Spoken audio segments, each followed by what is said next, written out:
Eu queria apenas dar uma nota relativamente aos dados deste inquérito. Os jornalistas têm-nos aí. Explicar que um dos documentos, que é uma ata de apuramento dos resultados, tem as 11 questões que colocamos aos professores, que são questões que têm a ver quer com o próprio modelo de direção e gestão das escolas, com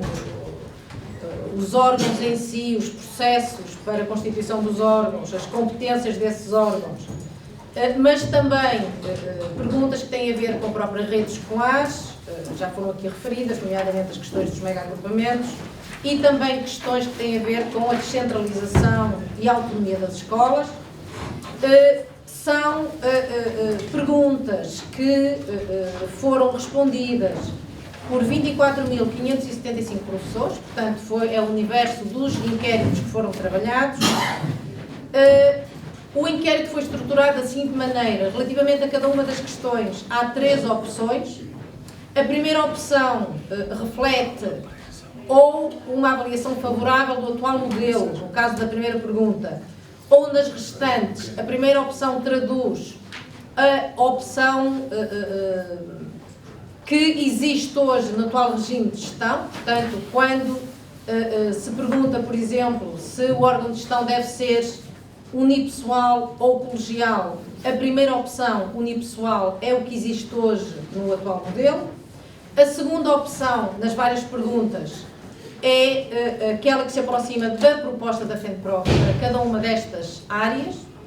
E depois há uma terceira opção que é aberta para quem não se identifica com nenhuma das anteriores e queira expressar uma opinião diferente. Ora, esta então é a ata com o apuramento dos resultados. O outro papel que tem nas pastas tem as percentagens de resposta relativamente a cada uma das perguntas. O azul é o que equivale à primeira opção, portanto, o azul é o que representa, por assim dizer, o atual regime da autonomia e gestão das escolas. O vermelho é aquele que representa a proposta alternativa, portanto, o que a FENPROF defende. E é facilmente constatado que o vermelho é a cor dominante e largamente dominante, o que significa que a resposta a este inquérito, por parte de um número muito significativo de professores, quase 25.000, vem confirmar as posições da FENPROF nesta área e não apenas as posições críticas que têm relativamente ao atual regime de gestão, mas muito do que são as propostas alternativas para um processo de revisão legislativo nesta área. Não podemos dizer propriamente que isto nos tenha surpreendido, porque as propostas da FENPROF foram trabalhadas ao longo de muitos anos com os professores e, portanto, nós sabemos que, no essencial, traduzem aquilo que são as posições dos professores nesta área. Em todo caso, estando nós prestes a iniciar um processo junto do Governo e da Assembleia da República, em que pretendemos que seja negociada uma outra solução legislativa, é importante ter claro que as propostas que a FENPROF vai apresentar refletem o pensamento dos professores nesta área. Eu, sobre os resultados, vou apenas sublinhar as questões, as 5 questões que mereceram respostas superiores a 90%. Portanto, sendo, eu diria, praticamente todas as respostas muito expressivas do ponto de vista de qual é a opção dos professores. Há apenas uma questão que tem respostas mais divididas, mas há aqui 5 questões que merecem uma percentagem de resposta superior a 90%. E eu vou enunciá-las porque são questões centrais do ponto de vista também do que é hoje o modelo de gestão das escolas e a forma como os professores se posicionam relativamente a eles. A votação mais expressiva, que é uma votação de 94%, diz respeito à forma de eleição dos coordenadores dos departamentos curriculares, ou seja, as estruturas pedagógicas intermédias das escolas. O que se pergunta é como é que devem ser encontrados os coordenadores dessas estruturas.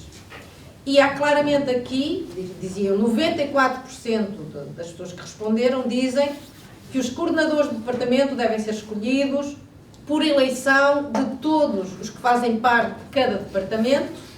e não por nomeação de quem dirige a escola. Aliás, a questão da eleição, que é uma opção política fundamental, até do ponto de vista do nosso ordenamento jurídico, da própria Constituição da República, aparece muito aqui, neste inquérito, como claramente uma exigência por parte dos professores, porque, como já foi dito, é a eleição que confere legitimidade e confiança a quem exerce os cargos. E, portanto, há aqui claramente a assunção de que o que existe hoje, que é uma eleição condicionada através de 3 nomes que são propostos por órgão de gestão da escola, que isso é recusado pelos professores. Há depois 2 respostas de 92%, e uma delas tem justamente e ainda a ver com a questão da eleição, neste caso, do órgão de gestão da escola. E o que se pergunta é se o órgão de gestão da escola, no atual modelo é o diretor, deve ser eleito por um colégio eleitoral alargado, que façam parte todos os professores, o pessoal não docente e representantes dos pais e dos alunos, ou se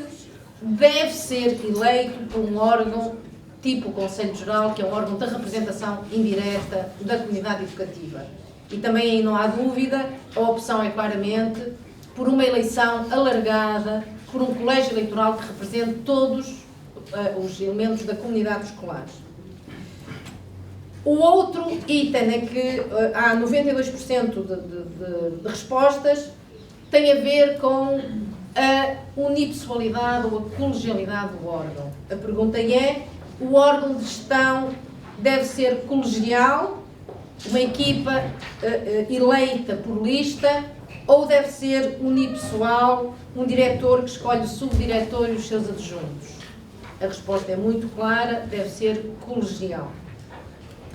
E a quinta e última questão que vou referir, destas que mereceram a votação, uma opção, uma resposta acima dos 91%, prende-se com uma questão que já foi referida pelo meu colega Mário Nogueira, que é as questões da descentralização e da municipalização. A pergunta é: a descentralização da administração educativa deve ser feita pela transferência de mais competências para as câmaras municipais ou pela transferência de competências para conselhos locais de educação e pelo reforço da autonomia das escolas?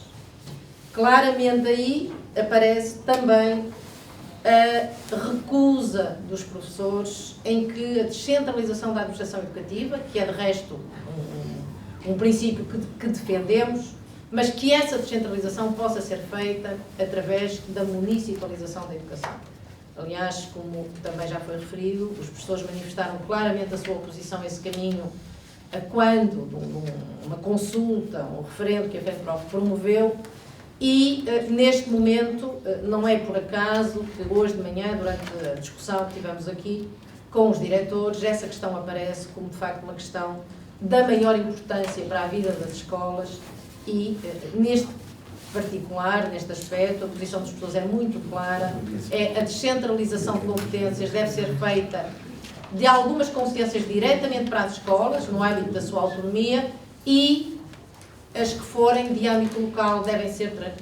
feitas para um órgão que chamamos Conselho Local de Educação, que é um órgão em que o município tem um papel importante, mas não determinante. Portanto, não se confunde com qualquer processo de municipalização da educação, como neste momento aponta, é o caminho que o Governo pretende prosseguir através do projeto de lei que já tem na Assembleia da República.